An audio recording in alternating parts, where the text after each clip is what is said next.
Добро утро, нека да направим един бърз анализ или поне да видим цялостната ситуация, защото тя е леко сложна, да речем, просто защото златото си прави нов връх след нов връх и малко така е трудно за търговия, но нека все пак да видим. Цената продължава възходящото си движение, което по принцип е абсолютно очаквано и за това говоря от доста време, именно защото се следва един план за обезценяване на долара, защото високия долар не е добре за американската индустрия, което пък неминуемо довежда до възход в златото, защото инвеститорите го използват като сейфти метод или просто място, на което парите им да не губят стойност.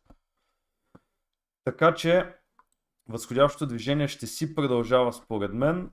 Сега, на големите графики стана едно така, може би, обиране на ликвидност, но както виждате, цената продължи отново възходящото движение.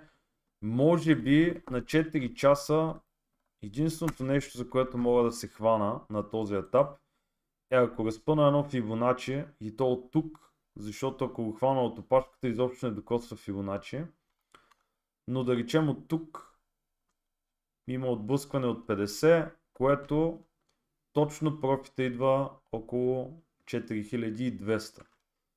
Най-вероятно, достигайки тук, може да направи да видим някаква корекция. Колко дълбока, не знам, защото виждате, всъщност това не е, че са малко пипове и ги прави доста изненадващо, защото все пак идеята е обиране на ликвидност. Така че на големите графики първото нещо, което може да си отбележим е ето тук, даната са създали една зона на подкрепа, която практически е възможно в даден момент, първо ще отбележа също и точното ниво.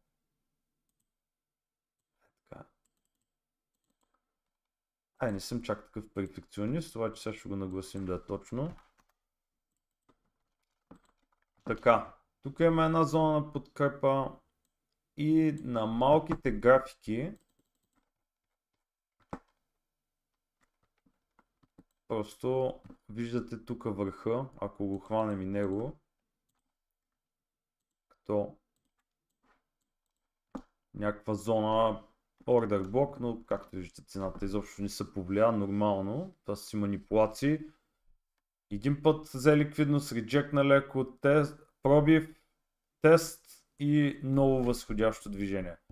Тук се образува една тренд линия, може би трябва да видим, за да имаме причина да мислим, че има някаква опция за по-дълбока корекция, може би някакво вдигане, да изпълни профита по Фибоначи, който фактически идваше около 97, да пробие, чак нещо е такова.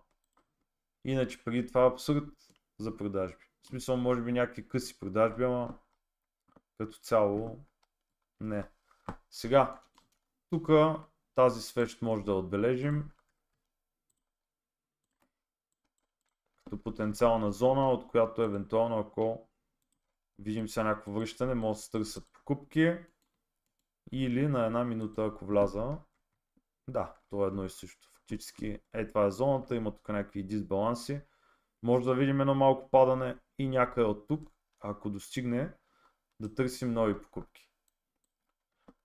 Тук е момента да вметна на 22 в сряда, аз сега ще го и обявя и в групата, ще направя пак едно обучение, така че може да давате идеи за конкретни теми, които да обхванем, мога да направим малко по-технично този път, за мен няма никакъв проблем.